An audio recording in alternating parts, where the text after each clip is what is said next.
बेसनचे लाडू झाल्यानंतर गार व्हायला फॅनला ठेवले आणि लगेच मी रवा घेतला या ठिकाणी आणि थोडेच बनवते रव्याचे लाडू. बनवायचे म्हणून बनवते. कोणी सुद्धा खात नाही आमच्यात रव्याचे लाडू, पण बनवा म्हणलं तुपातले थोडे तरी. आणि छान असं तूप टाकून इथं मी रवा भाजून घेते आणि ह्या शेगडीवरती ना खूप लवकर स्वयंपाक होतो. आणि इथं मी काजू बदाम ना कधी आता मिक्सरला हे करायचं म्हणून खलबत्त्यातल्या दगडाने फोडून घेतले मोठाड मोठाड.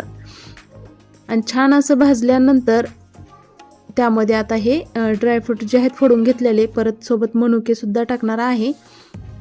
तर खूप छान भाजलं जातं ह्या शेगडीवरती आणि लवकर सुद्धा होतं. आणि खमंग वास आल्यानंतर त्यामध्ये सगळं साहित्य टाकून घेतलं. याचा मोठा ब्लॉक येणारच आहे, खाली त्रिकोण आहे त्यावरती मी देईन, तुम्ही तिथून बघू शकता.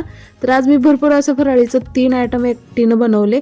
सकाळी अनारसे बनवले स्वयंपाक झाल्यानंतर आणि दुपारच्या नंतर बेसनचे लाडू आणि गऱ्याचे लाडू. तर फायनली आता फराळीचं आपलं झालेलं आहे.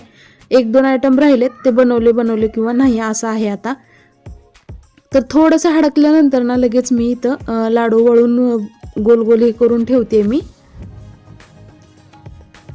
तर खूप छान चवीला लागतात आणि टोटल हे तुपातले लाडू आहेत, पाकातले नाही आहेत. पाकातले इतके घट्ट येतात आणि आमच्यात कोण खात पण नाही पाकातले, त्यामुळे मी तुपातले बनवते.